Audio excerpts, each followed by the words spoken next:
chairs collapse, do they? That's why That's what she said. I'm like, oh God.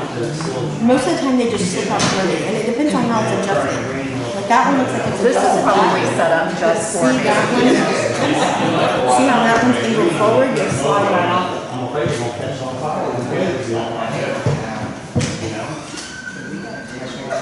Yes, it is. See how Linda can't push herself like that? Because you'll slide down like that. So see how she's angled forward? It'll throw you right out of there. Okay, great. So you have to, there's a, I'm not ready. Good evening, everyone. Today is May 14, 2024, 7 o'clock. 6. 2 o'clock. Our time, let's talk about that. At 6 o'clock. At 6 p.m.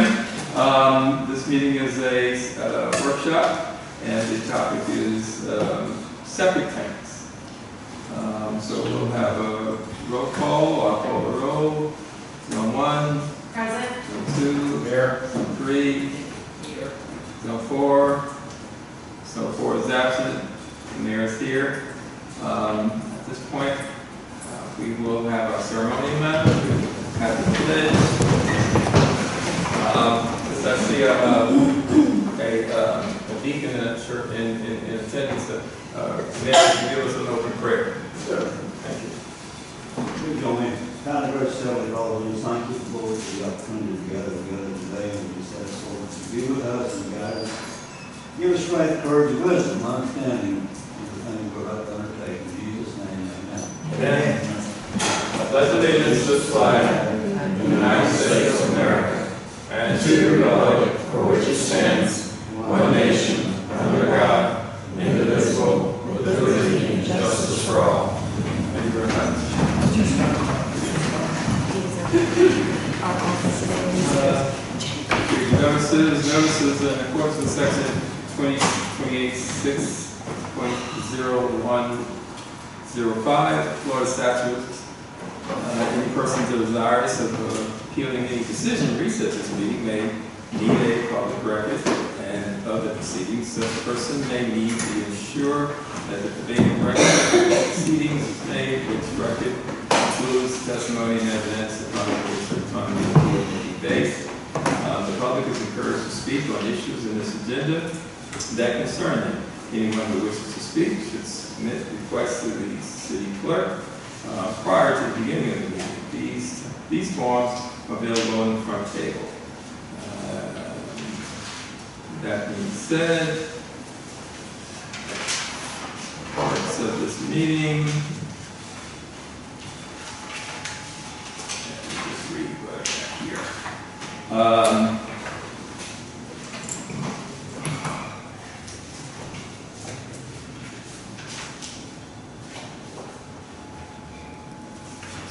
Unfortunately, this is just more of an education of the workshop. It's not to push anybody into stores, it's just to give you information for your education and let the city commissioners become more enlightened.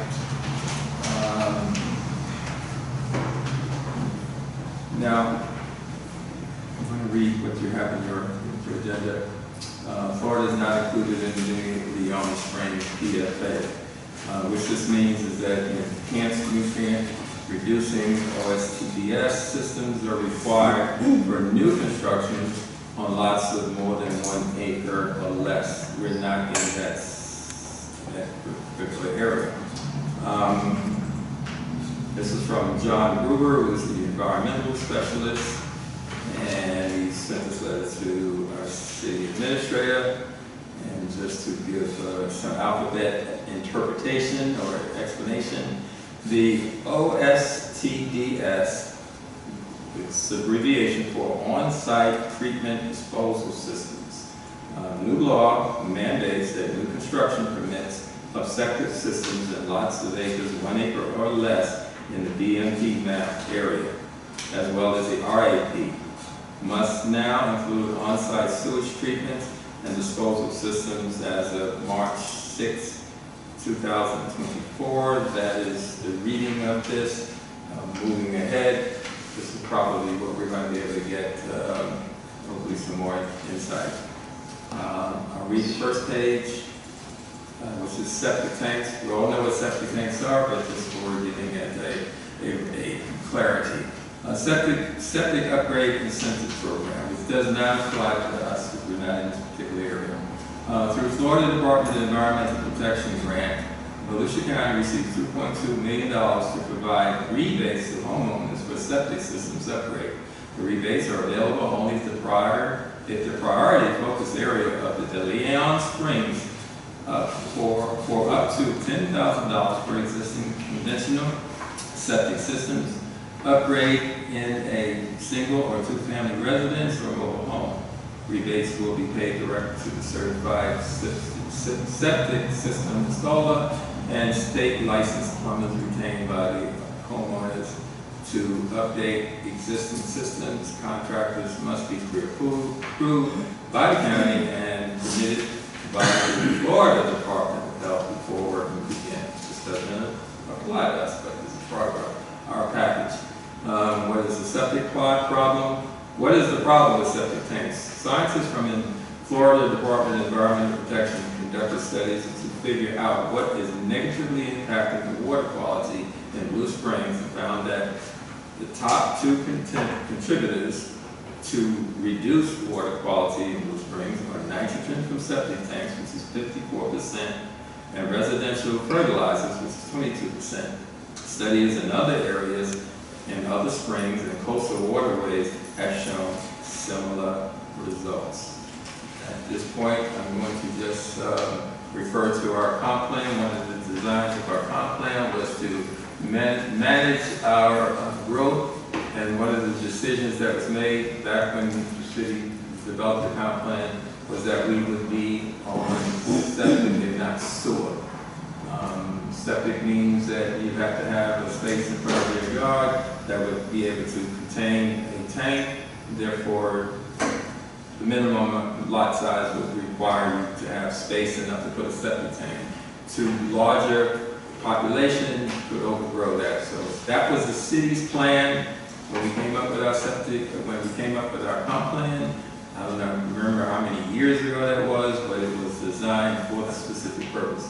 Now what we're getting is more scientific information, and this is where we're going to just get some education. That's all. We're not here to make nobody get a septic tank. Okay? For that, Mr. City Administrator? Yeah. I'll add what I can. It was one of the items, I think, when I was first here, that Heather first brought up of having a workshop, and I think it came about involving the septic system we put in at Mitchell Field, and I think that generated some conversation. And then I think Roger at least had it high on his list in reference to when we put the priority list together. Since there wasn't really any specific focus, what I did was just put a packet together for you involving I guess what's led the state to this point of where they passed a new law that mandated the septic systems, you know, that are to reduce nitrogen in the groundwater and the ground table. I guess the good news is the city of Lake Helen doesn't regulate septic systems. They're regulated by the Volusia County Health Department, and now the Florida Department of Health has been mandated with overseeing that. I checked with the state, and as you read, Mayor, they had indicated to me that Lake Helen is not in the Deltona Springs PFA, meaning Helion Springs, right? Priority focus area, but we are in what's referred to as the DMAP, Basin Management Action Plan. And as you said, what that means is that new construction on lots of 1 acre or less are mandated to put in new septic systems. If I can add a little point of clarification. They're talking about the DeLeon Springs PFA and BMAP. We're in the Blue Springs BMAP, just outside of the Blue Springs PFA. Yeah, yeah, and there's a map inside showing basically Lake Helen falls into the MAP. But in checking with the state, I kind of asked, you know, what happens if someone in Lake Helen needed to replace their septic system. And so they had told me it was an address by address. It wasn't a blanket statement of applying through the county. And that since we were outside the PFA area, there wasn't any incentive funds that were there. This isn't anything to do with sewer connections, sewer expansion. In fact, I'm not aware of any project that you have in the city right now that is designed or anticipated for sewer. I did follow up with the state today on commercial and was told that commercial development is subject to the same requirements as the residential BMAP.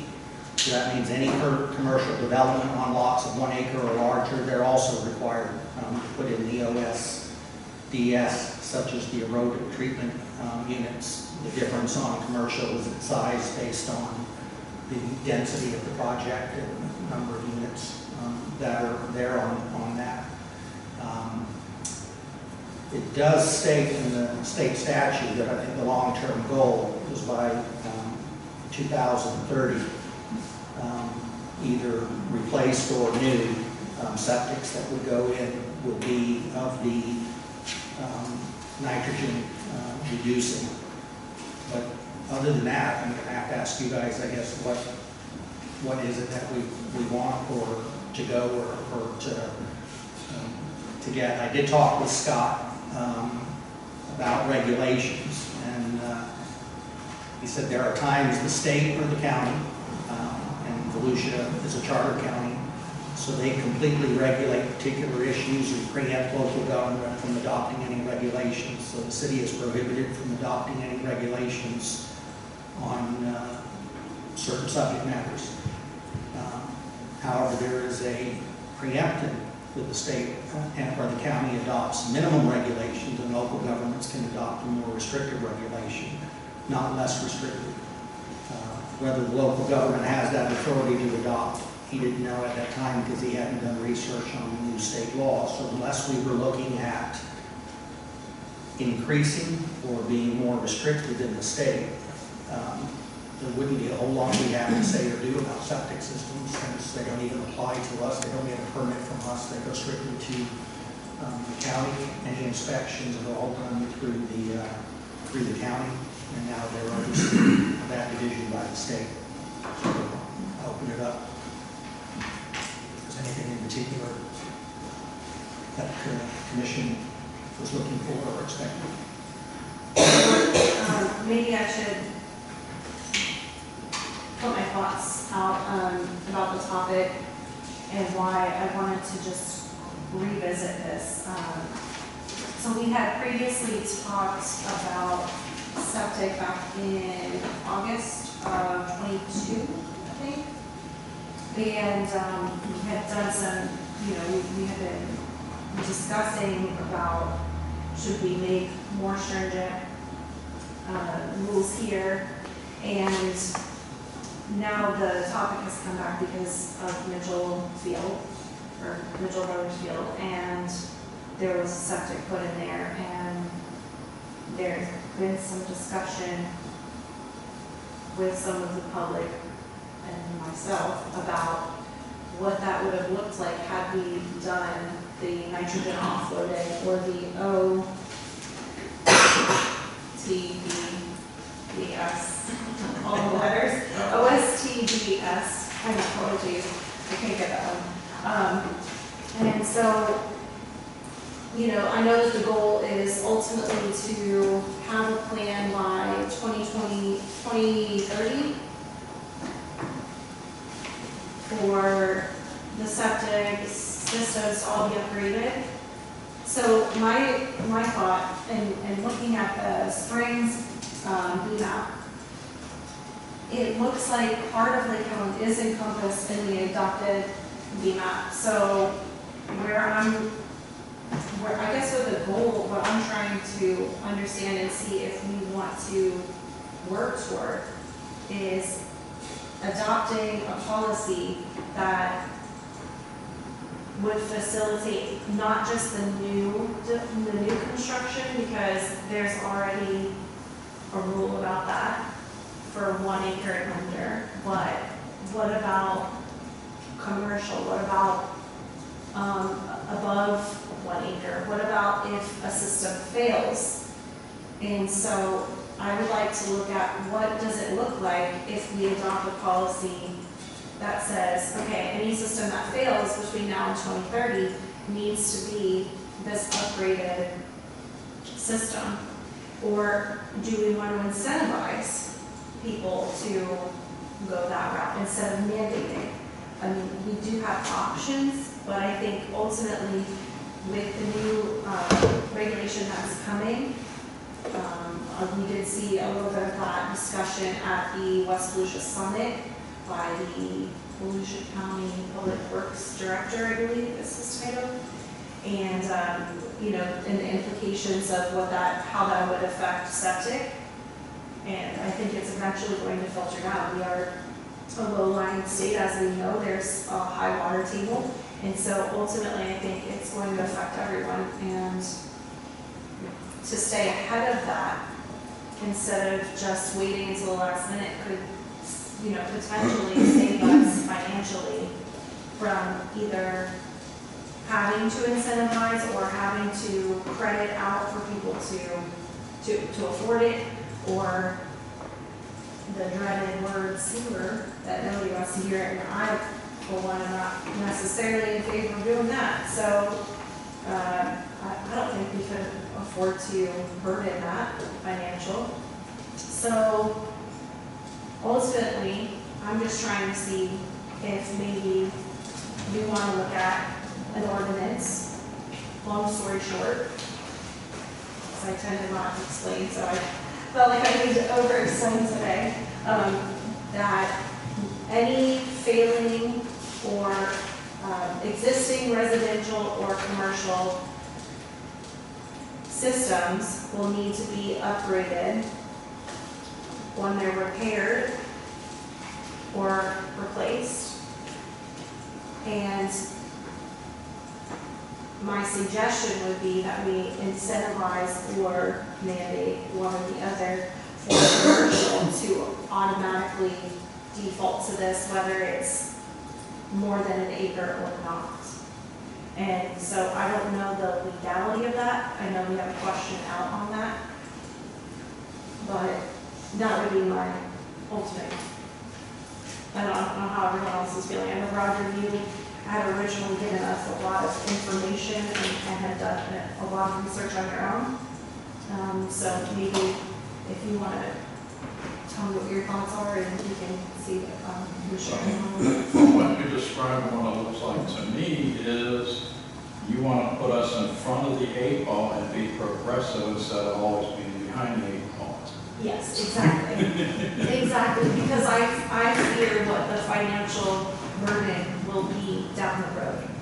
So, Okay. and I know there's, one last thing, I'm so sorry, I forgot to say. I know that there are some, I was trying to find it in my packet.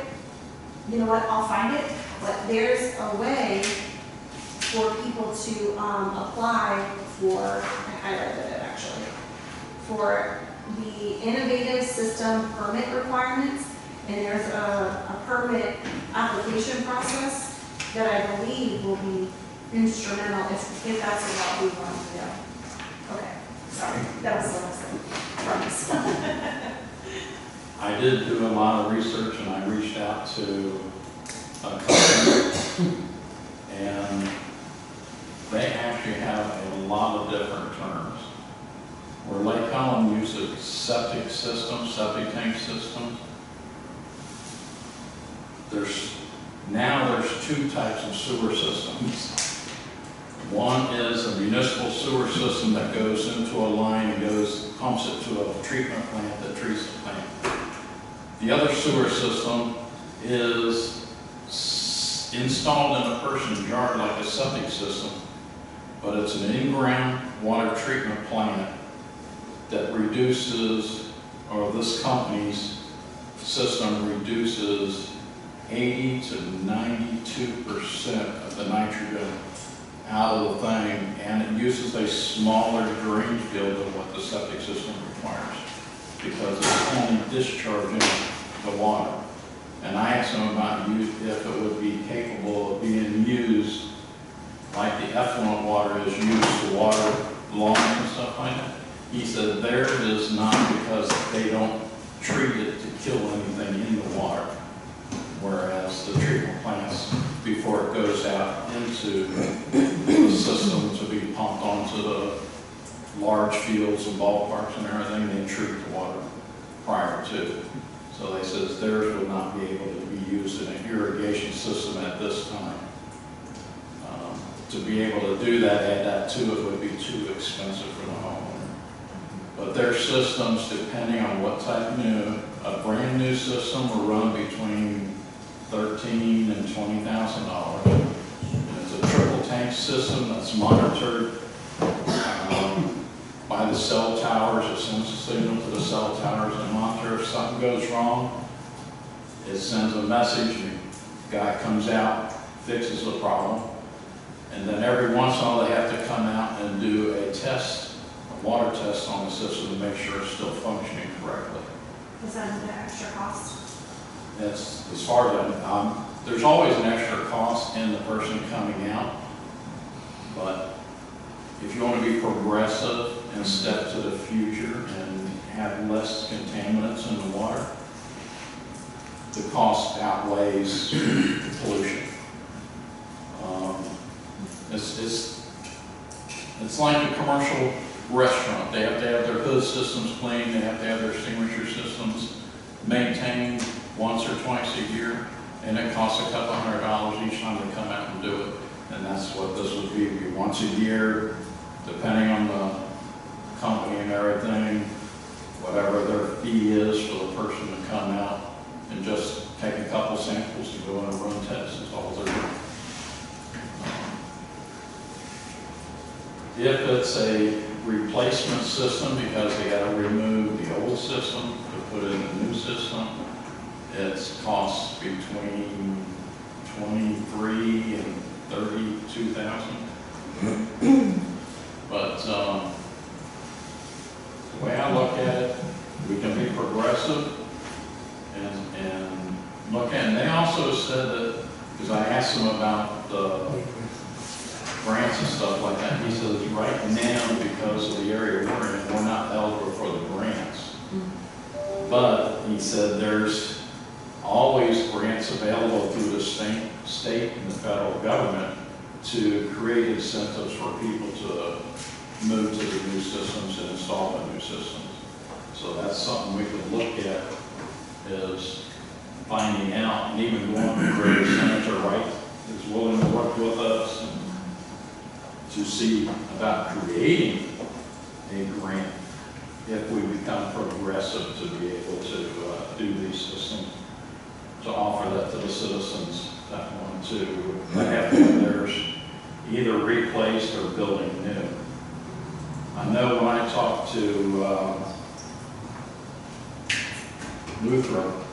Bobby Luther, about his development and everything, I talked to him about this system, and I said they do make a large commercial system that would work great for his place.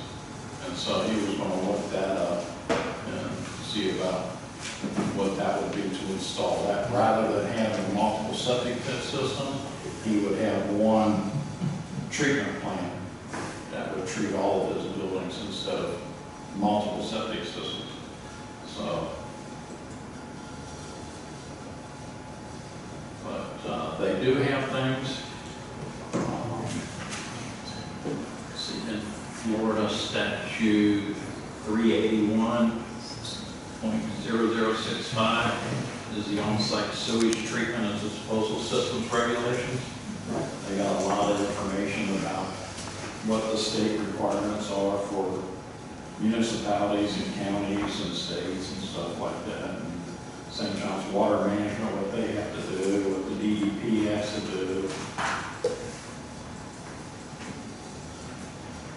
we do need to be progressive. If we keep on waiting and sitting on our hands and waiting for the state's going to come in and make it mandatory that we go onto a municipal sewer system. And I know a lot of systems don't want to have that done. Yeah. This is an option that keeps us away from going to, eventually, I mean, even the downtown master plan had it in there for running a sewer line from Main Street down Lakeview to Ohio to a treatment plant between Pravat and the municipal ball field for the commercial section of town.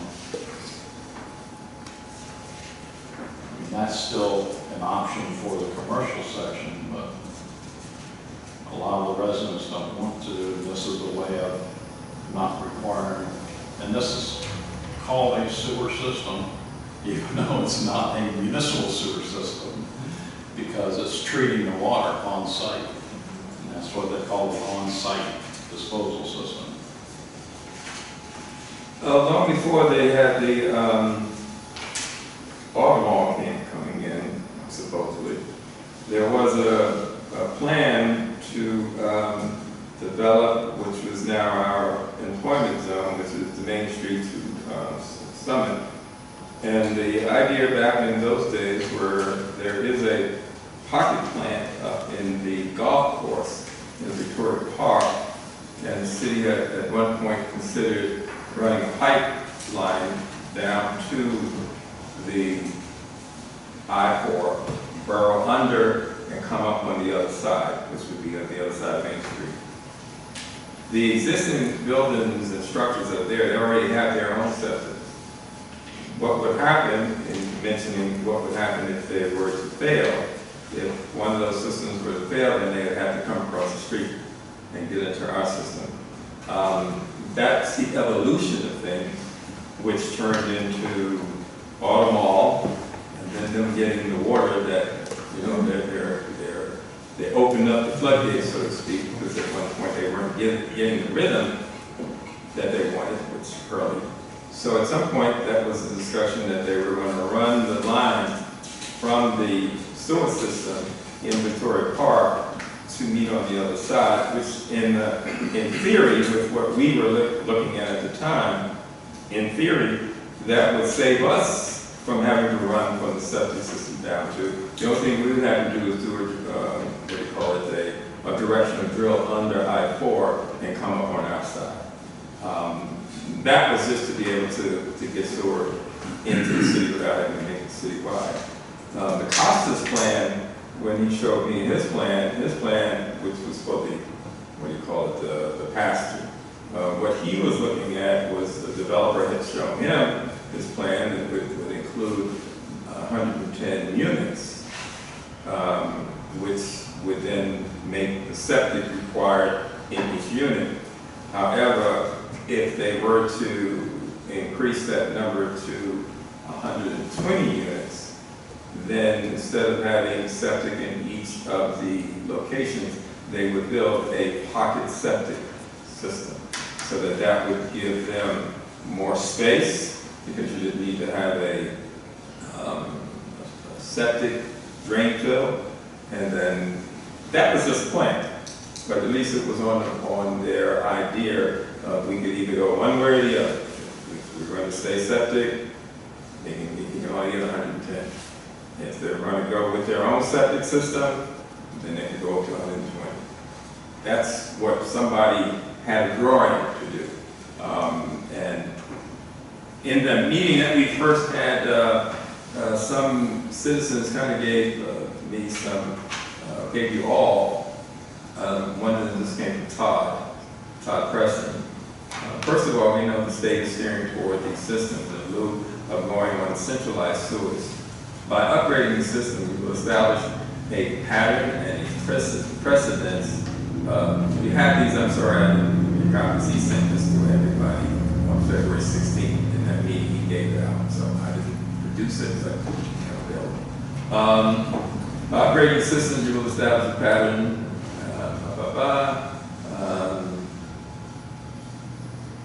Looking forward-looking, as Rogers mentioned, forward-looking concern for the environment and give an indication to the state that you are prepared to meet them in the middle with environmental protection.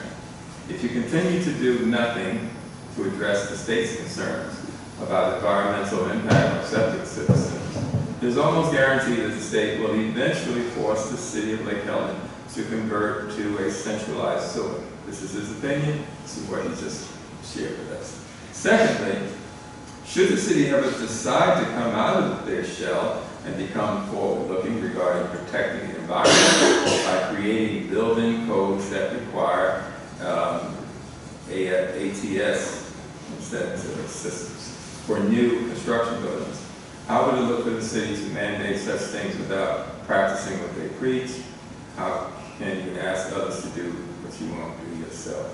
I read this because we have a lot of citizens that have, some, say, passion about it. I appreciate the fact that somebody took the time to give us a little bit more insight than the five of us could know, but I don't know nothing about sewer. I don't know nothing about septics. And so we're here as novices, I would think, and at the point where we're going to have to learn from it, and sometimes our city administrators are going to have to take the lead on some of these things, but the citizens are concerned about this. They have shown some concern, so that's just putting that out there. The only thing I'd add to that, Mayor, is we can all speculate what we think the state is going to do, but the reality is that you look at the law, it's on the books now. And if I'm looking over their timelines, it looks like we've already passed the date. It says new treatment systems are all lot sizes effective January 1, 2024, and that existing systems have to be upgraded by July 1st of 2030. So the state's already mandated what is going to happen. I think those are just restricted to the PFAs and not the BMAX. And that's what the county told me, that they base it on addresses. So when I asked them about Lake Helen, they said give specific addresses and they tell me whether or not it mandated. I'm the closest to the PFA on addresses. I think the cutoff is somewhere between me and the Casadega Hotel. But talking on the system that Vernon was talking about, when they divided up all the areas on providing service, water services and sewage services into the different areas around the cities and everything, D-Land got everything over to I-4, on the west side of I-4. Lake Helen didn't expand theirs except for their city boundaries. And Casadega, when the county system failed, they absorbed Casadega. But any sewage system coming underneath I-4 would come from D-Land's sewage system, and they would have to petition to the state to increase their treatment facilities, and those costs and everything would be put on anybody hooking up to their sewer system on our side. So,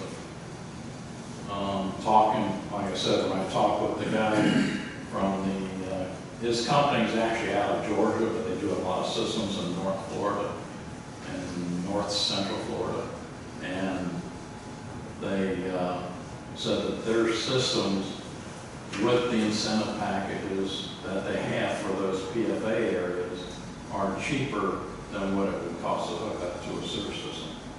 So when you add in the extra costs and the add-on costs that the D-Land's going to charge us for being outside their city limits, it's going to end up, costing a lot to hook up to a sewer. Also, a centralized sewer system allows, and that's why Costa is hoping we get it, that allows for a denser building. And that's what Lake Helen has been trying to avoid, is eliminating dense building. People don't want to stand between the houses and be able to touch both walls. And that's what Costa wants to put in that pasture area. And that's what most of the citizens of Lake Helen don't want. Sure. So I would like us to go ahead and look up what it would take to change our ordinances to create a incentive program to move to the on-site treatment systems. And if there's some way that either Senator Wright or somebody up there in the Tallahassee can create an incentive program for our initiative to step ahead of the ball instead of being behind the ball, to help alleviate some of the costs into converting it. And it would be anything new, let's say anything new after October 1st or January 1st of 25, October 1st of 24, January 1st of 25, and anything, or whenever we can get these set up, thing passed. And any systems that have to be replaced, they would be required to move into the on-site treatment systems. And does that, are you wanting to see about the repairs as well? Are you including that, or? No, because repairs, Maybe not. most repairs are usually just affecting the drain field or, like on mine, they had to repair the cap that goes on the tank because it got a hole, so they had to repair the cap. Right. You know, those Yeah, you're talking about repairs more are minor compared to when systems have to be replaced because it's saturated or it's been abandoned for so long that all the dirt has washed into the tank and stuff like that. So as far as replacements, rather, not repairs, I would like to see that we include that. Yeah, that would be part of it, new and those that have to be replaced. Perfect. That was what I was trying to get to. I appreciate that. I don't know if we'll be able to do it by October 1st or January 1st, but because of getting an incentive, enticement in from the state, or even if they can get it from the federal government's got a lot of money sitting out there that they gave to the state that's not being allocated to different things, but it's sitting there waiting. I think we probably also got a little comfortable with our build-out plan that Septic was going to be what was going to keep us under. And the reality is that things are changing, and we don't get on board, or at least get to the table. Instead of not to take it on me, they can make us do things that once the state mandates things that we haven't prepared ourselves for, then that's where we're going to start looking for money or looking for ways to be able to expand in a way that would be beneficial, without also increasing our population. That's one thing we want to do. What Roger mentioned about the not wanting to have the walls, I think that's one of the things that created the half-acre lot back in when Victoria Park came, because they wanted to put 4,000 houses in, and our builders in Lake Helen, they were the builders, they were the contractors, they would go over there and they would build the land, they would build their zone, and they would come back and they basically told the commission, we don't want that. The basic thing that they did not want was, what do you do about growth? And the worst thing about Victoria Park is that, for me, I thought it was the worst thing. You jump from roof to roof, and that's not what we want here, and it's not what we're looking for. That's why I moved out of the home. Yeah. I have a question, a couple of concerns. This law just went into effect January 1st. Now we're looking from January 1st, 24, and then they want to complete whatever it is by 2030.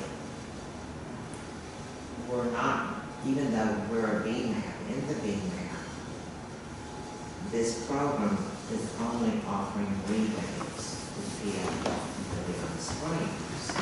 So, There's also one for Blue Springs, but it's run by Volusia County, and we're not eligible because we're not in the PFA. right.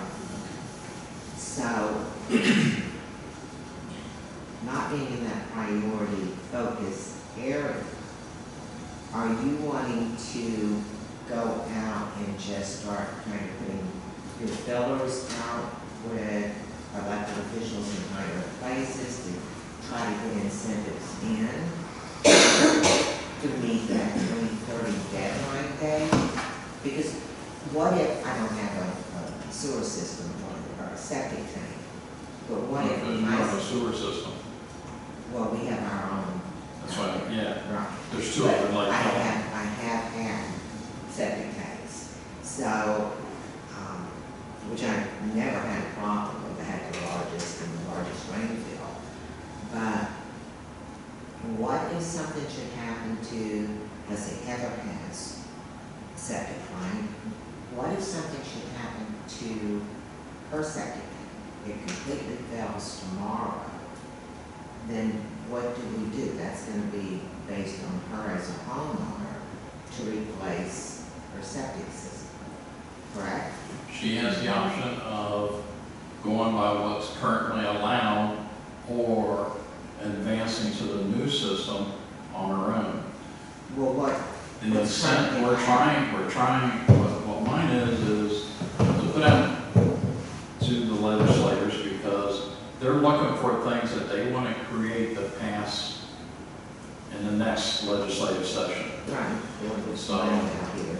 yeah, and so we create this program and go before the our legislators and say, hey, look, we want to step ahead of the law and be progressive, and we want to include these new on-site disposal systems or treatment systems in our city and make it a requirement that any new and replacement ones have to follow this new system, have to install this new system.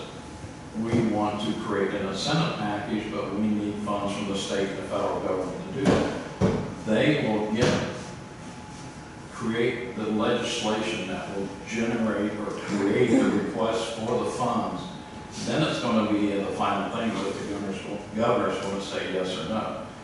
I don't think he's going to say no on the water treatment system, but he said no on quite a few things before. And my question is that, I mean, we realize, and there is also an appeal system for people. Volusia County did that for 4 years on the Blue Springs PFA. I kind of have a feeling that that appeal system probably would pertain to the House members that they may be looking at, not every House member. So I guess I'd kind of like to tighten this up a little bit. Are we really wanting to, what the purpose of this meeting is?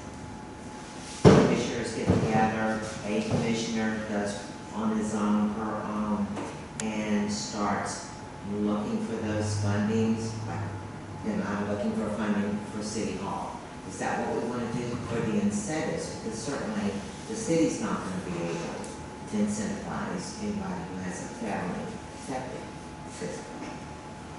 No, we want to be able to afford it on our own. No, we need assistance. Right.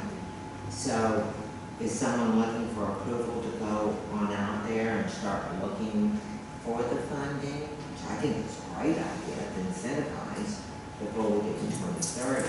I think we sent a letter with, from the commission to, and include the administrator, to the legislative representatives about our program, what we're wanting to create, requesting them to bring it before legislation to get us some money to create this incentive program, or to finance this incentive I just want program. to make sure which that's the direction we want to start now to get ahead of the law, we should say. So let's start working on getting those funded. I think it's a great idea. That's my whole purpose in being here for the next year and a half. Todd, I was in that meeting when he brought up the new system. Unfortunately, he brought it was installed in 23.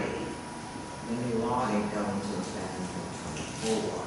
So whoever, I wasn't on the board at that time, but I guess the commission voted to go with the same old system and not go with the new one. Well, we needed it now, we couldn't wait. And it was really expensive too. It would have been almost 3 times the cost. And that's, I think, one of the motivating factors for the funding, because I don't want to see, somebody burdening that cost as a Oh, citizen and I agree, themselves. and I kind of agree with him, it's a shame that we couldn't have the new one in, and that may last 15, 20 years, maybe 30 or a lifetime. But unfortunately, he fell just prior to the law passing.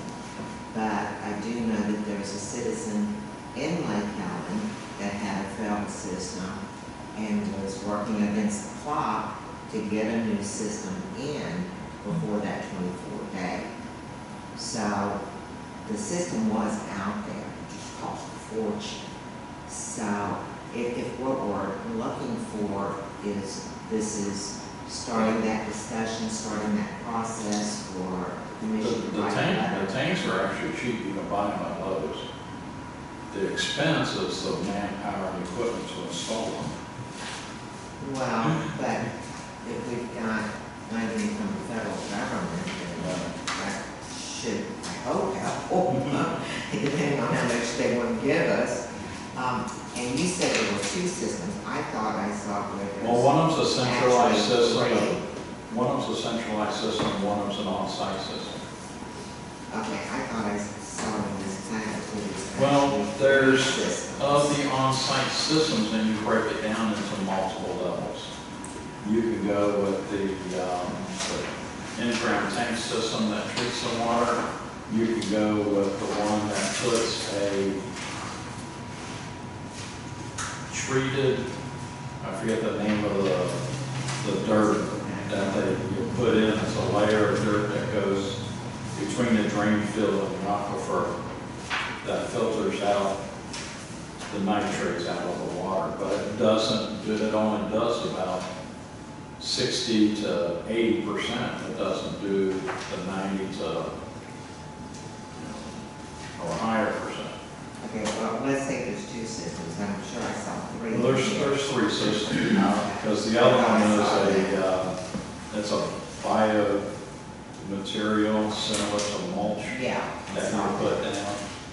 And it does the same thing that the water treatment plant releases the nitrates from the water, but it doesn't do it as effectively as the tank system does. So would we be looking at different systems for different addresses, or can we go with your one main brand? I know over on the Indian River, they only allow the tank system, they don't allow the other system. So that's from the Volusia County Health Department. They have to do that over on the Indian River, install the tanks. And they have to do the on-site systems over there or switch to sewer. That's why Oak Hill's putting in a sewer system. One of the other things that some of this, the information that was received is how does an advanced treatment system work? They call it an ATS. Environmental sustainable systems are becoming increasingly common, and to reduce nitrate levels for disinfection. But on a technical level, you must first understand why traditional septic systems may be a bad choice depending on your location. An advanced septic system eliminates the release of nitrogen by actively converting ammonia in the system from a person's urine into nitrates. Oxygen and the nitrates are removed by bacteria, nitrogen gas is left behind, and blah, blah, blah, blah, blah. And there's another one comparing a Fuji cleaning system, and you find it that curious about the CD5 stacks up. What does that mean? The Fuji clean family is tailored for average sized homes, but may be available for larger homes. Then there's the community environmental impact. And these are some of the systems that they're bringing up. So again, looked at several of these for just because we were looking for septic, and I don't know anything about septic. I did mention it to Rick once before, that we kind of, you know, we were staying away from septic. I mean, staying away from sewer. That may be something where we have to come to some kind of a compromise on. Because the bottom line is that with the water level and the water table being contaminated, water has been probably on the agenda since as far back as I think when Buddy and I were on the commission. That was always water. The accessibility of water, to be able to have water in terms of what they call stormwater management, because we didn't have a lot of stormwater management. So we had a lake. The lake started to disappear, then everybody became lake aficionados. So we're kind of catching up a lot, and the systems that are out here now. One of the things that we're mentioning our legislature, one of the things that has been very effective is having lobbyists. To have lobbyists that can basically corral the legislatures into bringing some of our ideas to the table. Legislatures are basically run pretty much by the lobbyists, to be honest with you. Ex-politicians. Yes, politicians. And I can say that from the advancement that I've seen working at the Girls Club. We do have a lobbyist up there, and that's what we do go up for. The lobbyist is the one that sets us up with the various politicians in each committee, because it doesn't get out of committee, it won't get before the floor. So sometimes you don't want to spin your wheels where you can go directly to where you can get somebody to get some bang for the buck and just bring something into the community that would be available. Because like I said, and I'm maybe speaking for myself, I'm not a septic person, I'm not a sewer person, but it is our job, it's our responsibility to kind of lean on this fella here to go out and find some of those things that we don't know about. You know, whatever we bring to the table, well, that's an attitude, but I think for the most part, we have to become more reliant on our resources. But in Wellington, the major problems if you go sewer, because then they go from the house to the roadway, and who pays for what. So, you know, that's something I think that I personally want to stay away from, because I've been. Sewer is a death knell for this city. You don't even look at sewer. You don't even talk about sewer. That's just reality. That we may be forced there. I'm wonderful. Or what you're talking about, some of these on-site septic systems that would get, I don't know much about them, but it's something different than just a septic. It's an on-site treatment, whatever that means. For a larger or smaller, I'm sure they can condense them. I don't even know where they're in use right now. Do you have any idea? Yeah, there's one lady in a pocket. They're in what kind of springs, I believe. Yeah. That area. So I guess the other benefit of the workshop is at least it gets our creative juices working, so that we start looking at things that we may not have thought about before. And there's resources out there, you know, directing our city administrator to pull into, you know, his stream of information and contacts. So. The other thing, we've got two centralized sewer systems in Lake County. One of them's at the villas, and just runs the villas as a private company. And the other one's run by Volusia County behind Volusia Pines. So if we do want to install a sewer line system down Main Street, Ohio, we can also talk to the county about expanding and enlarging the one they had behind Volusia Pines to tie ours into, and then they take over the maintenance of it.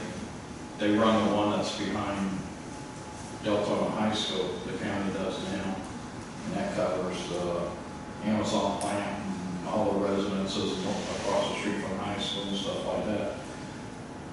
So we can talk with the county about possibly expanding their system and running a sewer line up Main Street. That would help with our commercial desire to have an added incentive for commercials to come in. Well, let's talk about like the Luke property. You mentioned that you talked to Bobby that there's a system that you thought, one of these systems that would be. Yes, it's an on-site To system. stay away from the sewer situation. Yes. Because the on-site system for it, Bobby puts in all the stuff he's talking about putting in. Because he's talking about putting in 120 apartment buildings. It's a 120 room ALF, which is 120 apartments. Each one of them has to have their own bathroom, their own kitchenette and stuff. They're going to have a treatment system, besides having a fire sprinkler system and everything else. That our system can't handle, that they have to put in a booster tank. So he would have to pay to have the line brought under I-4 from D-Land to be able to hook up to a sewer system at this time. This on-site system, they make a commercial size on-site system that he would be able to put in on his complex to treat the water, and that way when it discharges, it's 90+% free of nitrates. So, and he likes that better than the cost of having to put it all together. So it's cheaper. I kind of agree with the mayor here that we really don't want to talk sewer here in Lake Ellen, so I think maybe stay here. Well, I can read you the letter from the company. It's called On-Site Performances. As a deadline for Basic Management Action Plan, BMAP compliance draws closer, eliminating harmful discharges from septic tanks does not have to result in long-term traffic, street, and homeowner yard disruptions. Orange detour signs, traffic cones, signmen directing lane closures, and accompanying risk of workers and residents' complaints don't have to be part of the price of environmental improvements. The Florida Department of Environmental Protection permitted distributed water treatment systems is designed with the principle in mind. The compact design allows it to be easily installed into existing properties, typically in the same location as the current septic tank.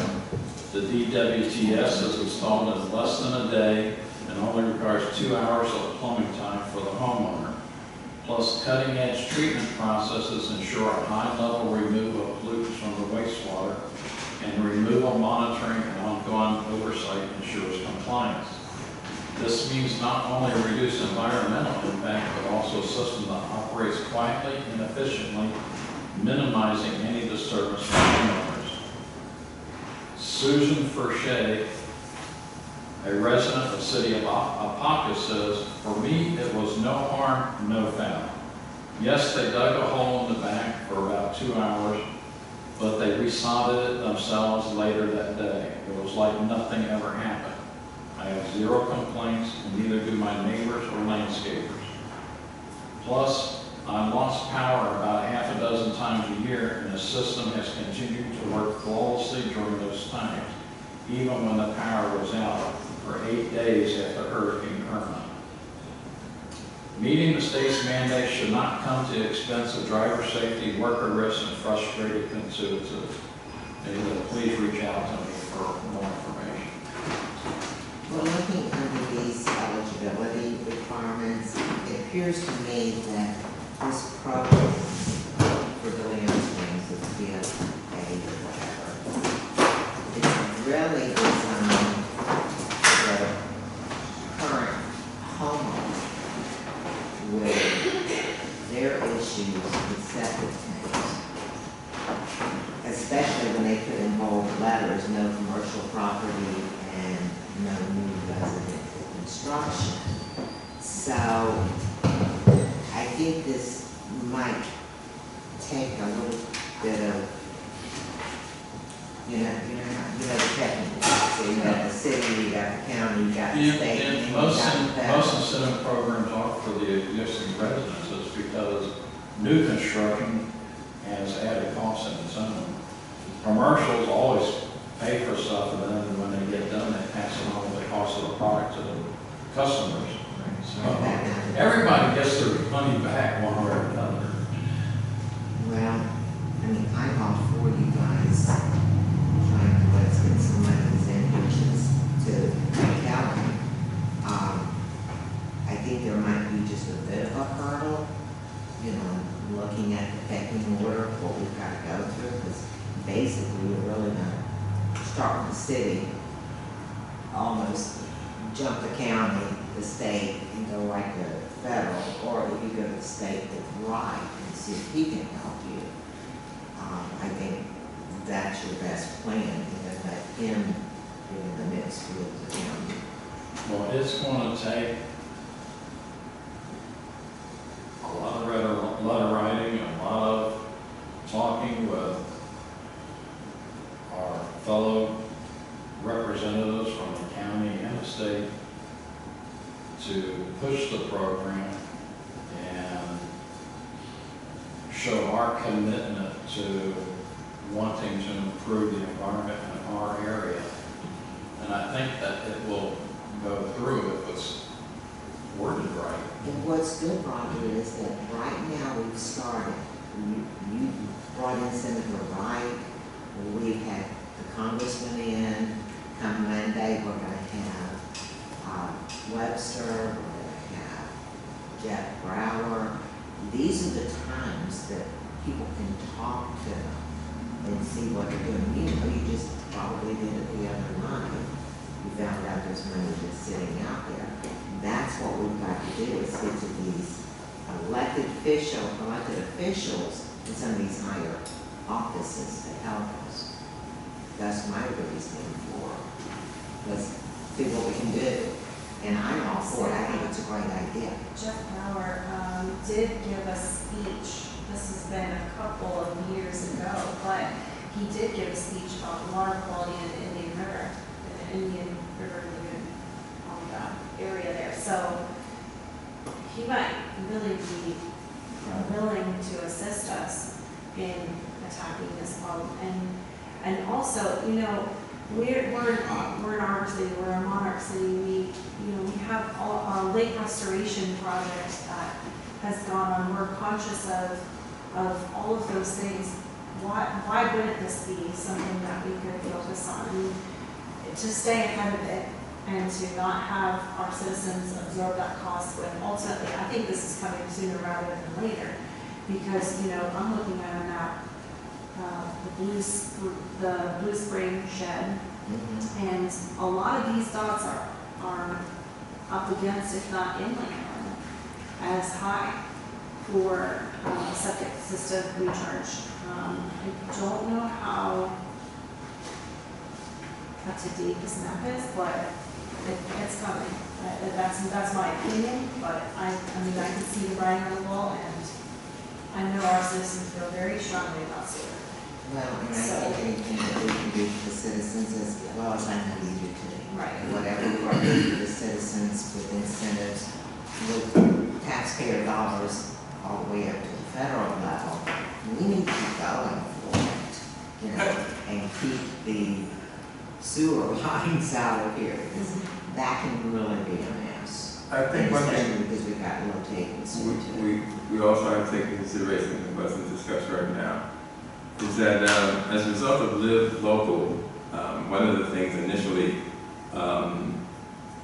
was approved or was available for approval was 348 units on the other side of I-4. Now, it's 348 units, development, that's it. If the developer, which was early, if he's going to go through with it or if somebody else is going to take it. If Luther's going to take it. Right. So if you got that, you want to go in there. Well, whatever it is that it's something that we haven't, this wasn't in this discussion. 348 units on the other side of I-4. Now you go back, if you step back even further, when it was the auto mall, which was supposed to have 11 dealerships. Well, somewhere in those plans, they were going to make available septic and water and all that other good stuff. The project went down to 11 to 5, and then it went off the table. Now we're back to 348 units, and or Bobby Luther's project. It's still going to have to include. We haven't discussed this in this particular discussion, but that's also on the table. That when we start making our looking forward. Don't forget, everything west of I-4 is being handled by DLAN's water and sewer system. We're only talking about everything east of I-4. Right. Okay, so that, whatever he builds others won't affect DLAN. Exactly. It's going to affect us because of population and services, but as far as sewer and water, that's only going to affect DLAN. Well, I think that what we need to also keep in mind is water consumption is what the land and Victoria Park had exceeded their water consumption, and that was supposedly part of the reasons that our wells, our Lake Helen was affected by it. Because there was the water consumptions that they were supposed to be, and meetings that I've gone through, there were people who were very upset who actually lived in Victoria Park and who were pointing out that they were themselves were out of compliance. So somewhere along the line, we've got to keep that juggle in mind, is that whatever it is going to happen over there, it does affect us up here. When the water level drops someplace else, it affects us. We are not the low level, we're the high level. And when our water levels and our lower aquifer access, I remember when they put in that retention pond on Taylor Road. They put in a retention pond where there wasn't. The next thing we know, there was another impact on our water system. So it's a comprehensive kind of thing. We haven't been, I'll say, as a member of the commission, we had not been good stewards of our water system, our lakes. We have not been good stewards of them. So there's going to be some accelerated impact on our city, whether it's sewer, whether it's septic, whether it's advanced septic systems. So we're going to need to be paying a lot more attention to it. This is my understanding.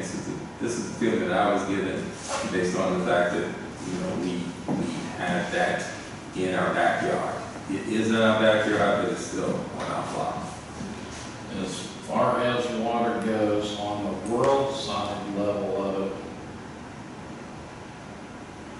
out of the amount of water that's on Earth, 10% of it is accessible as fresh water, and out of that 10%, 1 or 2% is being used by mankind can be used by mankind for their needs. So there's there's a lot of water, but there's not that much available for us to use. And with the increased population, and you keep on hearing about it on the news about water shortages and everything else. And Orange County just went on water restriction uses the end of last month or middle of last month. And I think they're still on it.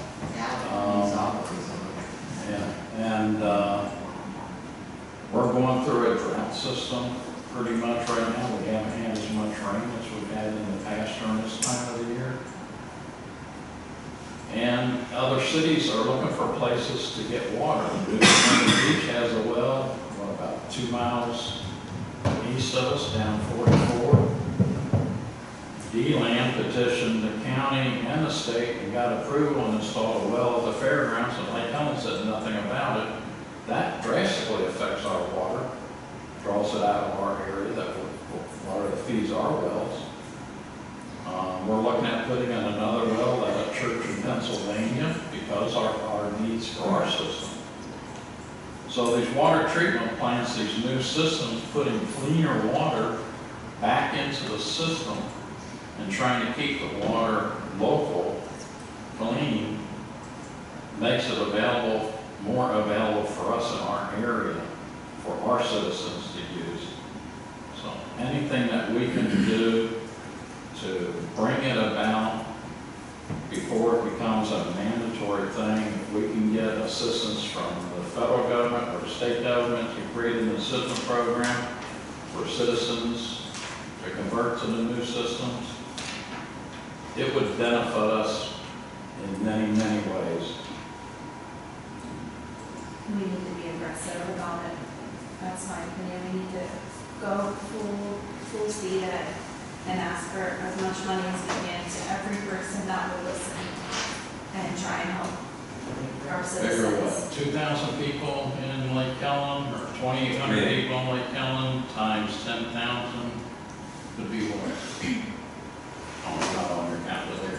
No, I was just looking at what, how often our 100-year storms, which are bringing more water than it would normally be in 100 years. Those are out the work. Our whole cycle is The whole also, cycle's out the window because of the effects of climate change. which is my point in of those discussions that they were having 8-9 years ago. Water is going to be the main source of either from environmental effects, from weather changing.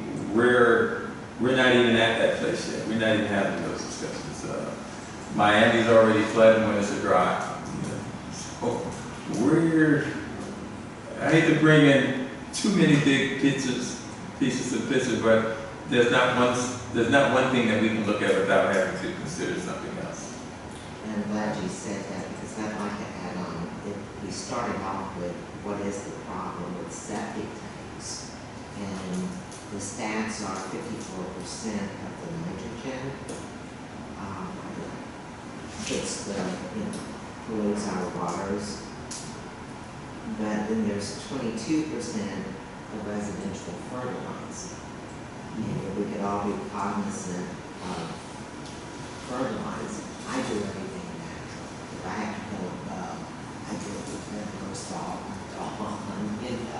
because I don't want to put anything out there that will seep into my grounds or affect my animals or anyone around me.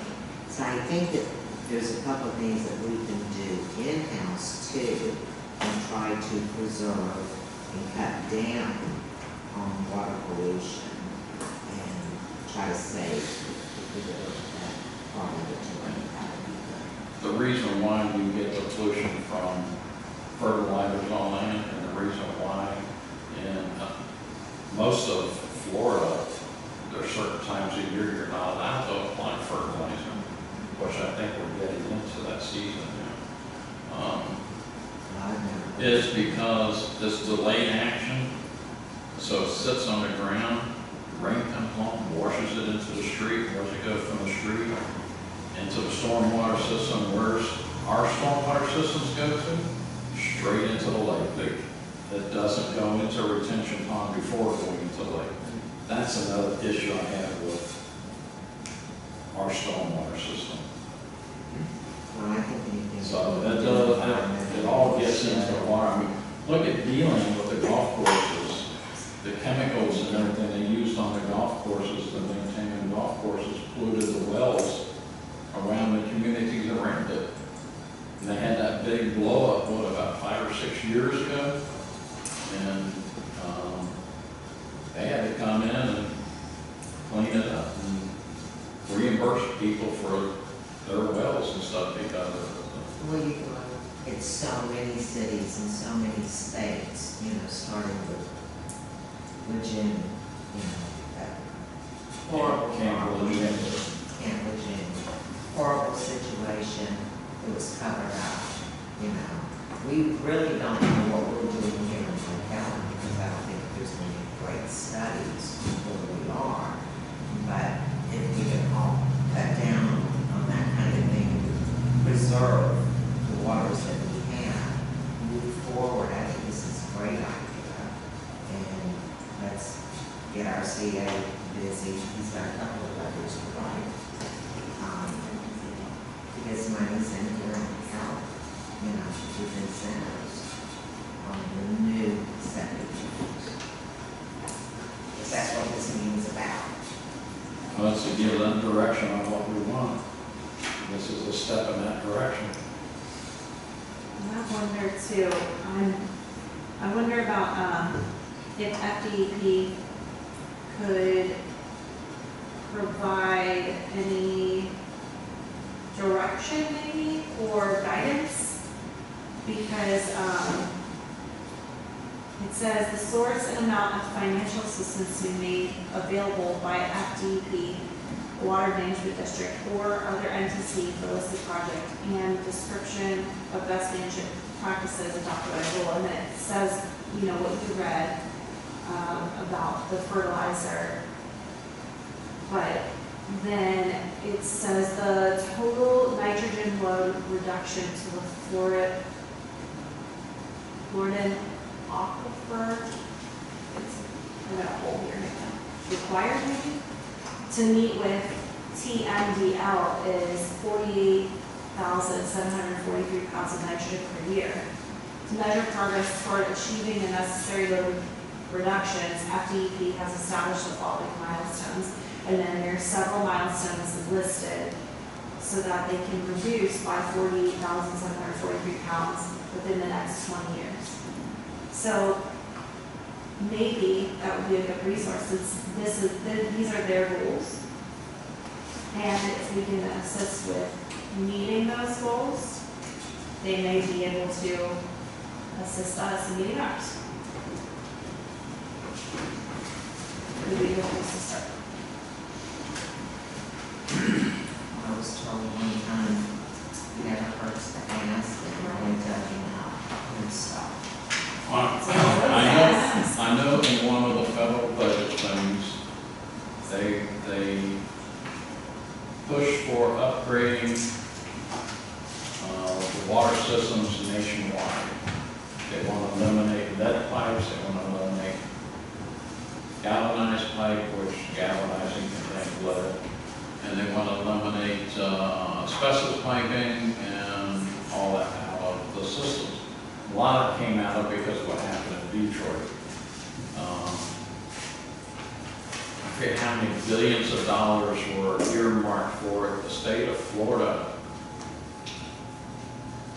had like $750 million to put towards it, and the state divided that up and gave it to the different counties to create incentives for them to do repairs.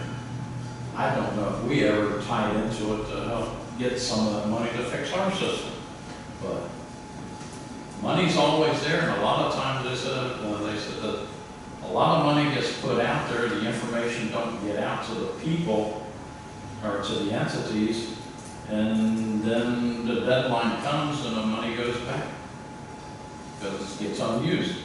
So here we are wanting to improve. Huh? You said 750 million? Yeah, I think it's 750 million they gave the state of Florida.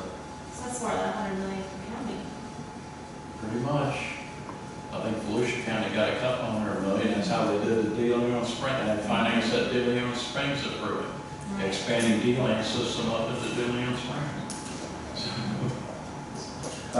Squeaky wheel is serious, we need to get. I would, if it's not placed, is there anyone from the audience who'd like to have some? Oh, yes. You had your hand up first, Nancy, and then you, buddy. You have your hand up first. Please. To talk about what Heather mentioned about Jeff Brower, he has been very instrumental in several years ago, the county up in Ormond Beach, they wanted to go sewer, convert to sewer, and he was very instrumental in keeping them on septic. And he has the knowledge, he has the information. Tap into him Monday night. I would say, just hearing what has been said, I think Roger has a great idea, but I think this is like the Cadillac of of what is available. I think we need to explore. You know, I live in a newer area. We've had probably maybe as many as a dozen of our new homes systems fail for replacement that are 2 years old. And we're not talking about the 18-year-old properties. We're talking about the 2-year-old properties. How could they possibly, 95% or 98% of this city cannot afford $20,000 or $32,000. Even if they're supplementing, the average supplement on these conversions are roughly $10,000. We have to have more information. I encourage all of you to have more information to make it more feasible for everyone. That's all I have to say. Buddy? Honorable Mayor, Honorable Commissioners, Madam Clerk, Mr. Gleason. I've been involved in following water issues for the last 20 plus years. I've been to many, many local meetings, regional meetings, state meetings. This is money. That's what this whole thing is about. Water is money. Sewer systems are money. They have used sewer, septic, package plants, all kinds of different things to work in to control the water. Whoever controls your water controls your life. I took notes, just listening, and we went through and reflecting back on some of the things that Lake Helen has done over the years. And I would urge each of you to at least adhere to previous commissions' directions and decisions as it related to these same issues. Because this is kind of a cycle thing that comes about every 5 years, and we see it repeated over and over and over and over again. The nitrates and the nitrogen levels they refer to, certainly there are those fertilizers, there are those from septic systems, but overwhelmingly, Florida is the lightning capital of the world. Lightning produces nitrogen, which comes down in the form of rainfall. That's proven, it's traceable. Ed Kelly, former mayor of Ormond Beach, former chairman of the county council, had done extensive research on that. It is a very traceable thing. Wherever there's large bodies of water, you have an increased proliferation of lightning. And where you have that, you have an increased amount of nitrogen in the water, in the shallow aquifer and the deep aquifer. Because all those tributaries and those deep lakes and those deep reservoirs are connected directly to the deep aquifer. So all the hype that you hear about the septic and the runoff and this and that about nitrogen, there's more nitrogen produced through lightning strikes and put right into the water. This is traceable. We've been back over this for about 20 years. There was an extensive study done on that. There was a study done on, or research done between Lake Helen and the land. There was consideration of bringing the land's sewer system into Lake Helen. If they did that, the land would require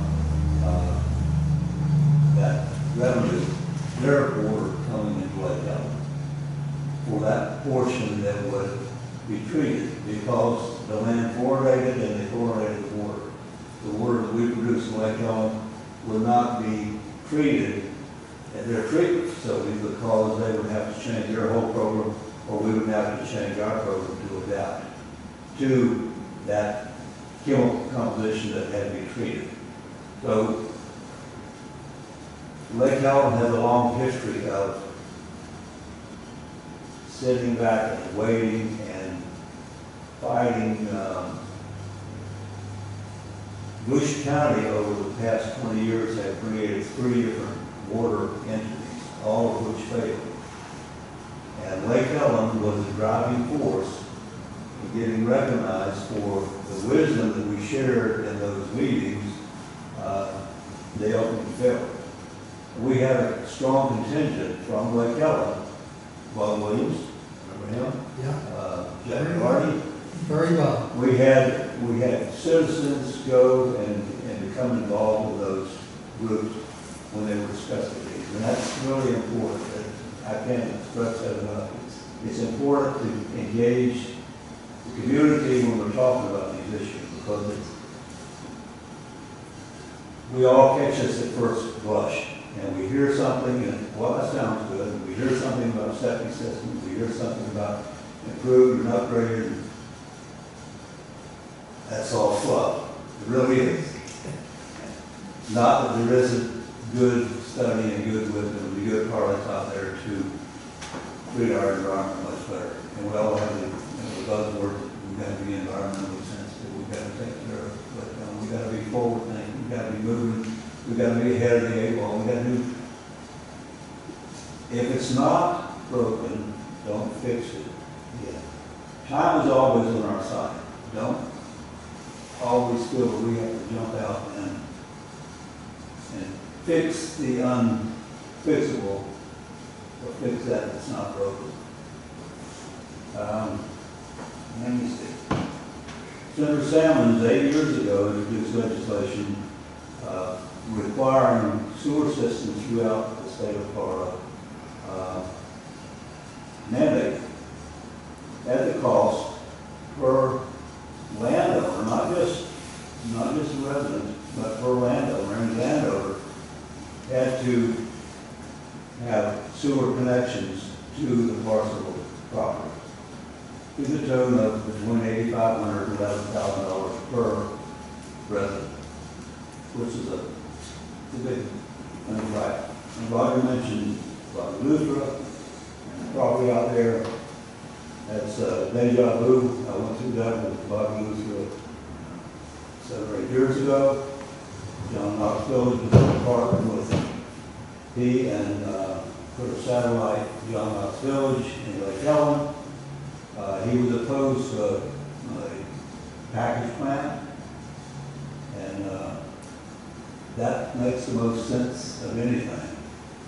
A package plant, if the developer doesn't do it, the city of Lake Ellen would be wise to partner with that developer and say, give me a portion of this property for a package plant, because that is a perpetual source of income. It's just over and over and over and over. You sell the water, you sell the sewer, and in the long run, be mindful, if you're concerned about this property of Luther's, you have that entire spring bed that runs through there, ultimately ends up in the St. John River.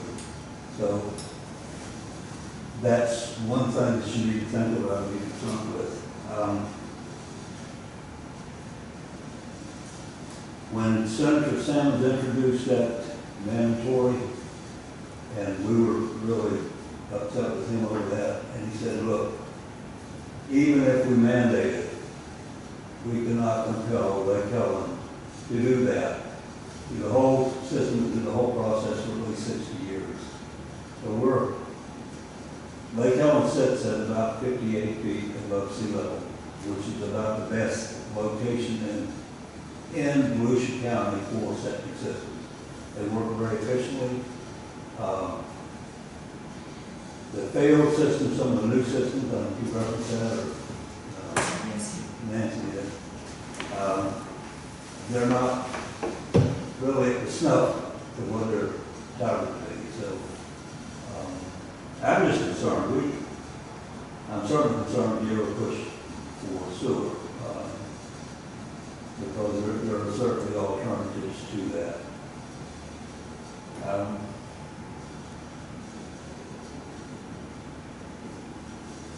You will find in your studies and in your attention to this, all of this is developed with our neighbors around the state and areas around the county. You see this wholesale destructive development. You see trees just wiped off, hundreds of acres tree is a reservoir for water. That one tree alone can hold 150, 200 gallons of water. That's just a standard tree. Those are good reservoirs. They give off water. But we lose that. Nobody's concerned about that. We don't concern ourselves with all this wholesale development, just raping the land and just really eradicating the whole forest. Daytona Beach goes through more water in 2 days that will never be reclaimed. It doesn't go to a treatment facility. It goes right into basically into the river, in our entire cup, our consumptive use permit for an entire year. So when we talk about conserving and being sensitive about the environment, look at your neighbor or look at those that are development driven and see how they waste. So if you don't think of anything else, if you don't remember anything else I've said, it all centers around water. The whole thing. And once you start looking and you start listening and you start studying, you'll find out it's all driven by water and the value that water holds. Thank you. Mr. Cook? Not that I'm an old man or anything, but I've been putting septic tanks in for 60 years. And I'm going to tell you something. When we used to put them in, they were done right and everything else. Now, they've come up, this government stuff and changing things. We've always put a septic system in with each field with stone. We put 18 inches of stone in, which would filter when the stuff come out. It would filter through the stone, aerate and everything else. Now, as of, I think it's about 6 years now, 7 years. And, what you were saying about the treatment not lasting, they don't use stone anymore. All they do is dig the damn thing out, throws these shallow things over top, and then hook pipes to them. Well, what happens is with the stone filters the waste out of it and all your other things. So by the time it hits the ground, it's pretty well pure, they're clean, you know what I mean? Now, they don't have it there anymore, so the water comes in with all the sludge in it, runs right on the ground, completely on the ground. Next thing you know, it seals that ground up, and every bit of stuff you put in there is polluting our water systems. Whereas with the stone, it was put now, everything's put in. The only company around here that does stone is Dixie Septic. Now, whether you know it or not, down at that school, one of these systems that we're talking about burning and everything else is down at that school now, working. I dug that out, worked with Dixie, and we put that in. And that's got a different system altogether. Now, Ed, I'm trying to think of Ed's last name. Remember Ed? That did a lot of stuff down here. I'm trying to... Blackman? Huh? Ed Blackman? Ed Blackman. He calls me, he says, Cookie, he said, I'm going to put some condoms over there on Woodcall Street. I said, okay. So I said, I want you to come down and sit down with me. So we did. And I said, well, you got 8 units. 8 units. You don't have enough room to put a septic system in. So we got a hold of the company out of Jacksonville. And they came down, we looked at it and figured it out and everything else. And we could put our own little sewer plant right in their system into those 8 units that would supply and take care of it. Now that's got to be what, 10 years ago? At least 8 or 9. 8 or 9 years ago, that was that way, which could be done. Now, I worked on it for my son. We're doing Winter Park down at the garden, and believe it or not, they've been putting these systems in. We work with Chris all the time. Chris puts these systems in these houses. I'm going to have a little more money, but it can be done and everything. But I think what we got to do at this point is look into Jim and see if we can get an expert somebody who knows what they're doing, and have them come to a workshop so we can sit down and really figure out where we're going. But that's my view. I mean, after all these years, it gets me awful mad when I see these guys throwing these things in with the dirt, to just scrape it down and throw them in, and no stone, no nothing. And most of the time, where you get the failure in 2 years, that's only because it wasn't put in correctly. I agree. But I that's put the builder. in systems 30, 40 years ago, and they're still working with no problem at all. As long as you pump your tank, you keep your tank pump regular, there's no problem at all. So there's a way to do this, but we gotta look into it and go, and I'll work with Jim if you want to, and look and get somebody that knows, work in what's going on, and maybe look into something like this. Here's my concern, Go is ahead. that the state, which usually puts out legislation and then we are kind of behind it by 2 years or more and go, oh gee, we might want to catch up.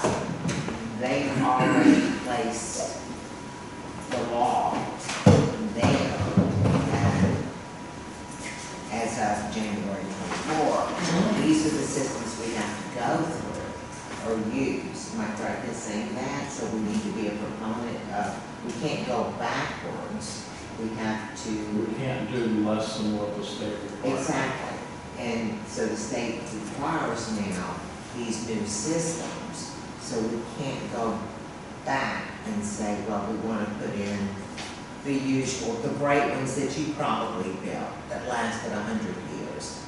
We're not there now. We're having to follow new state statutes. So I think the only way, and we don't even know what those systems are like. They may be just crummy and crappy, but even if they are, somehow we've got to try to get some incentive.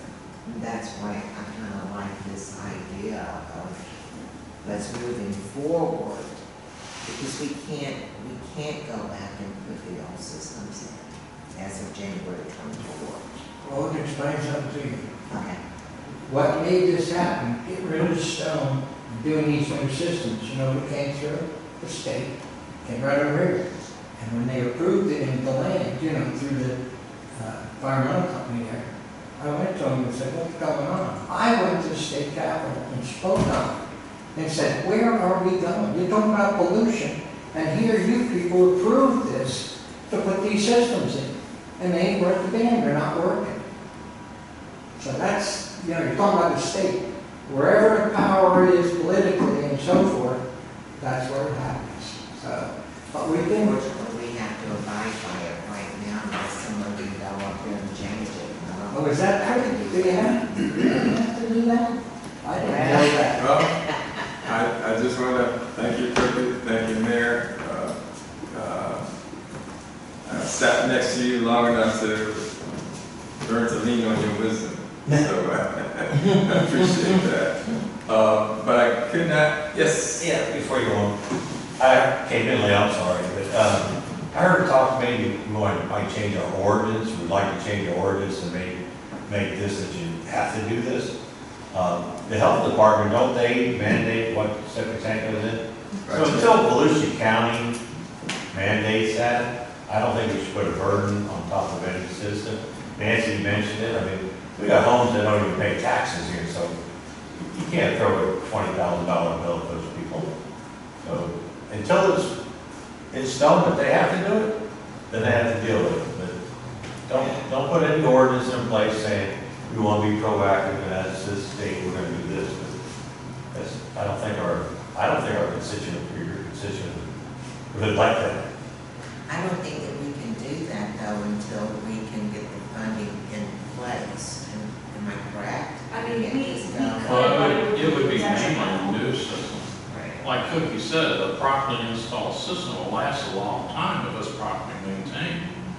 So it's not going to affect anybody unless, let's say, a jumbo jet crashes in your backyard and smashes into your septic tank and you got to replace it. Yeah.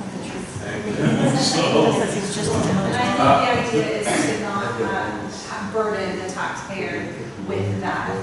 That's ultimately the goal, is Because we can incentivize people to go this way and they're able to afford it. I think that ultimately that's. It would be mainly dealing with new construction. We might not suburban. Before we get too far afield, I'm still taking it from the audience.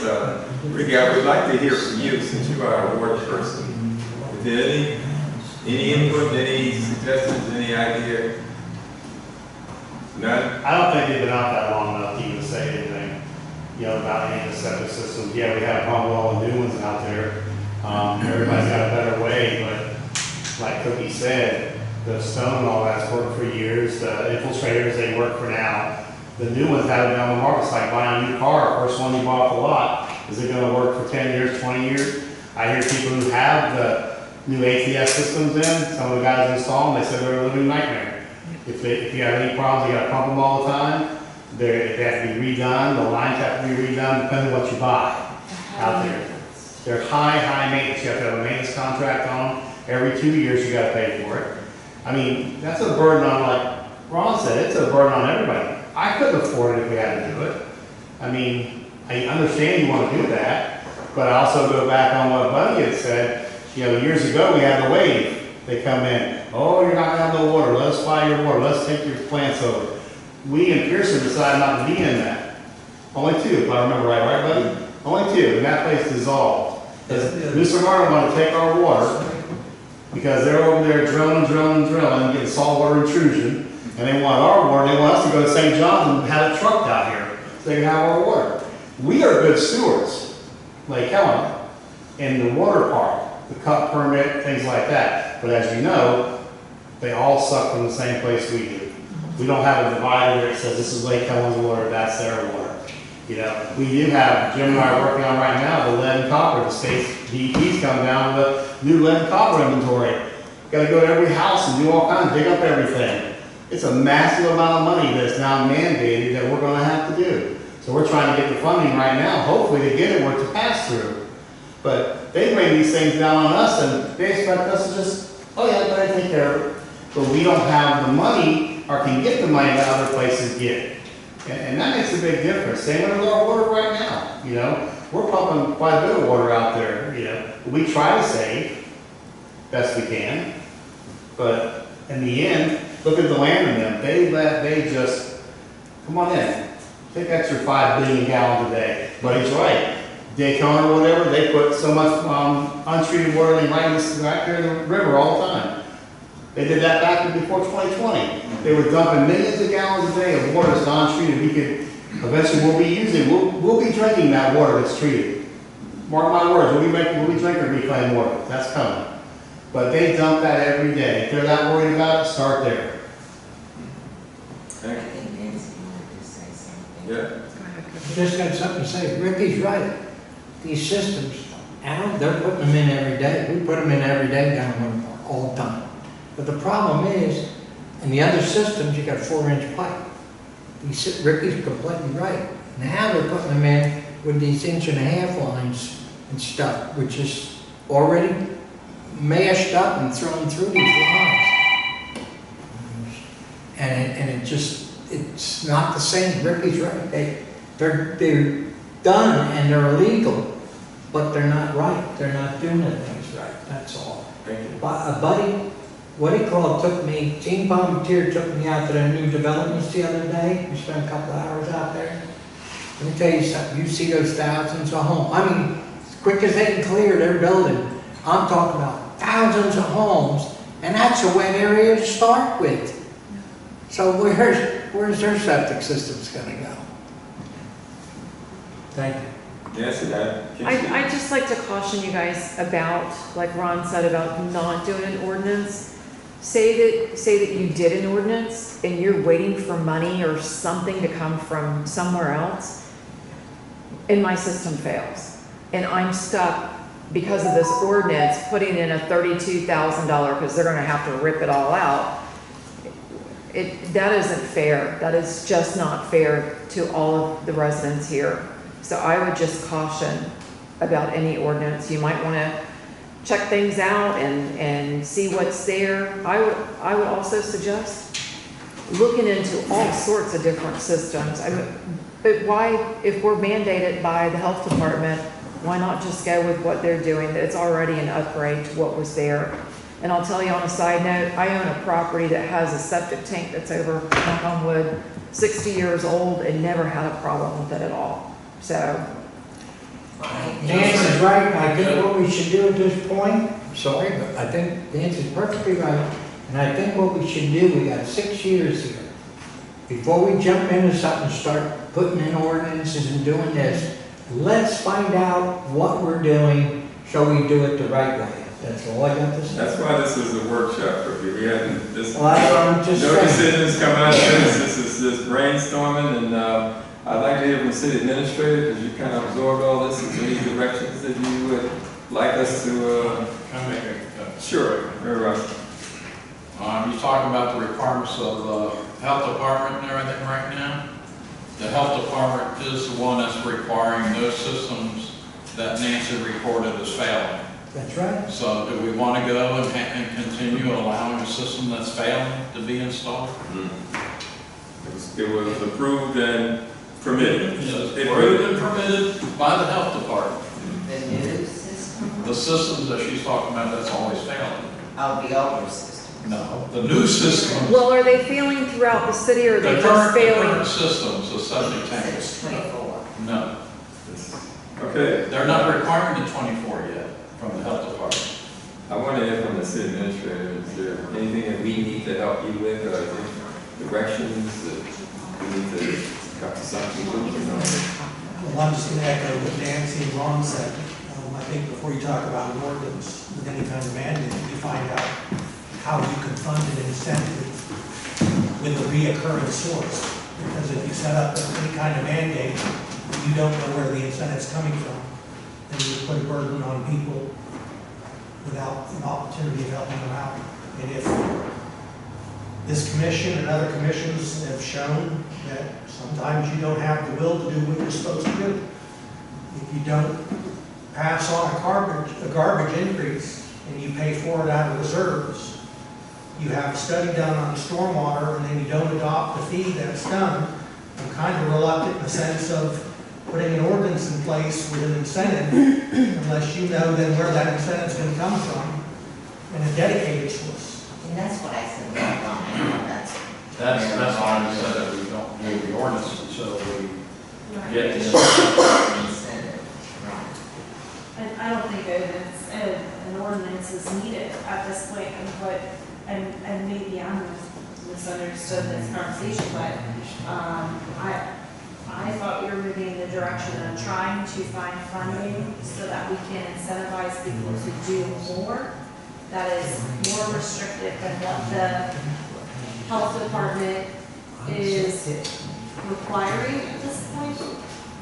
At least that's the direction I would like to go. I'd like to see if we can get that funding, because any step we can take that protects our environment more stringently than the regulation, in my opinion, is a win, and might put us steps ahead. That's what I'm interested in. The ordinance would have to bring this Right, came well, out first. Right, could be. Now, the other thing is we could do an ordinance on the commercial side of it for any new commercial coming in. So requiring them to put in the nitrogen reduction system. Or the nitrogen part about when a system fails, then instead of putting the same system in, if we do have another system, then they have to upgrade to that. Only on the commercial side. Commercial side, oh yeah, that's what I was thinking about down on Main Street. But if I'm reading correctly, the state is selling that's already mandated. Yeah. Any commercial development on lots 1 acre or larger will require enhanced nutrient reducing OSTDS, such as aerobic treatment unit systems. So that's already been mandated. But it doesn't necessarily affect residential, that's commercial. Yeah, it's commercial requirements. Yeah, because you're talking about an ordinance on commercial. Well, I'm saying that if it's already mandated. It's already there. Now, again, I don't think there's any disagreement from the group. I just think that if you're going to put something in place, whether it's to encourage people or require people to go to X, Y, Z system, you need to find out, and we need to find out, is there a dedicated funding source that is going to help do that? And without that dedicated funding source, it's an unfunded mandate, which we all know about.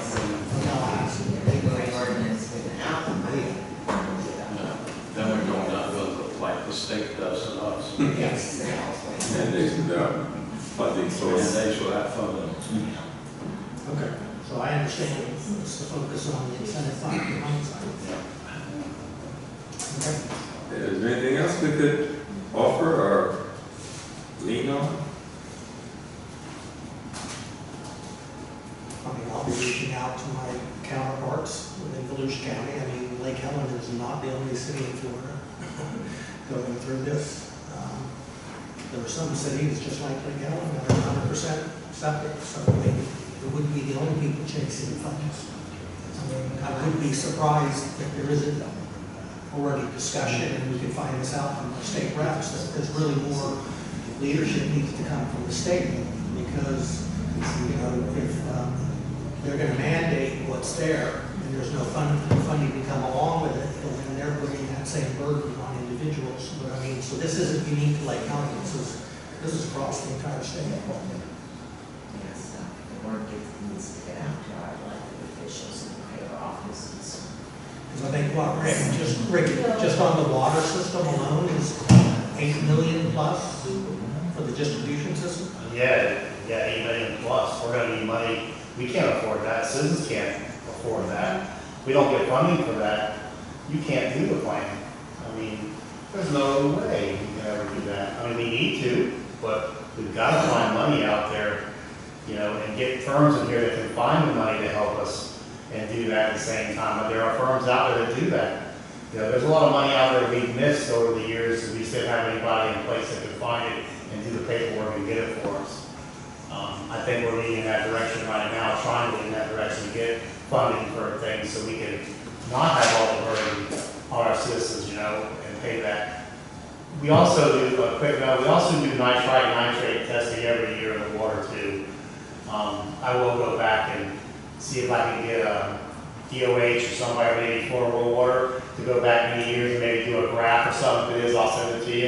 If they can do that, I'll send it to you, each one of you, so you can see where our levels are in the water, drinking water alone, to see if it's gone up or fluctuated like that. That'll give you kind of our area here. It's the whole place, but it'll give you a, you know, kind of a snapshot.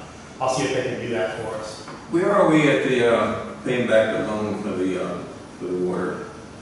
The one was paid off already, the big one. We're still on the one there. And I guess we've already enrolled in the one for the $850,000 for the water meters, but I believe there's $300 and something thousand debt forgiveness in that one.